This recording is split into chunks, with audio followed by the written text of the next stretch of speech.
Hello everyone. I'd like to take this opportunity to remind you about the upcoming Holy Cross Alumni Reunion event on April 4th. As you know, we celebrate always the 5-year anniversaries of the different groups. And this year specifically, we have the class of 1960, the second class in the history of Holy Cross, and they will be celebrating their 60th anniversary of their graduation. My class, the class of 1965, will be celebrating our 55th year. Hopefully a lot of my classmates will be coming back that night. I know I'll be there that night and to see a lot of the people I haven't seen in the last 5 years since our 50th reunion. Then of course we had the class in 1970, and if those of you who were around in 1970, you remember it was a tumultuous time here at Holy Cross and in the world in general and here in America. And I remember that specifically because that was my first year teaching. And those seniors that graduated that year in 1970, they could have ran this young guy right out of the building.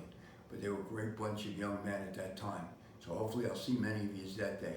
And who can forget the class of 1975, many of them which I was able to coach on the B team at that time. Were great. It's really, when I look at the 70s and I look at the highlight of Holy Cross, great academics, great athletics, great social events, just tremendous amount of anticipation here at Holy Cross, and especially those games with St. Francis Prep, oh my goodness. And then of course we get to 1980, and those were special years for so many of us. Experience, we were raising our families here at Holy Cross. A lot of us got to see the young men of the 80s and 85, tremendous years here at school. Great years to be part of the Holy Cross environment. In 85, I became the Dean of Students, so I got to see so many of the students in a different light completely. And then of course the 90s came about, and if you remember the 90s, that was a tremendous year. The games against Christ the King and the great football victories and all of the things that made this place so popular. The dances with a packed house of thousands of people at them. The concerts and everything else that we did to make the school a great place to come to every day.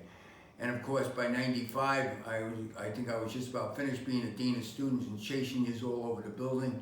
And then I became principal, so I had the privilege of being there for the class of 95 and 2000 and 2005, the turn of the century. Who would have ever thought the world would be like it is today? I can remember almost like it was yesterday, the reaction of the student body to 9/11 in 2001. And I just wish that all of you could return to see what Holy Cross has become in the last 20 years. And then of course in the last number of years, Holy Cross is now co-ed. Come see the building. Come walk the halls that you walked as a student. Come and remember where your locker was and where your teachers were and which teachers you had. And we try to invite back as many teachers as we can for those specific years because we know that they had an influence in your lives. So if you need information about the reunion, just go online. All the information is there. Register early. It's a great night. One of the things that the alumni always tell me at the end of the night is, it went so fast. I wasn't going to come, but I came because I just felt comfortable coming back.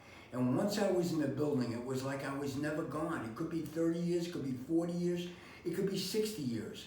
But you walk back in the building and it's the same as it was in many ways when you were here. Obviously now it's a lot nicer and a lot fancier and a lot of everything, but it's still Holy Cross. It's still the place to be on that night. And everybody that comes to that reunion always leaves with that feeling, I'm so glad that I came. So look forward to seniors on April 4th. I will be there, and I hope to see as many of you as possible on that night.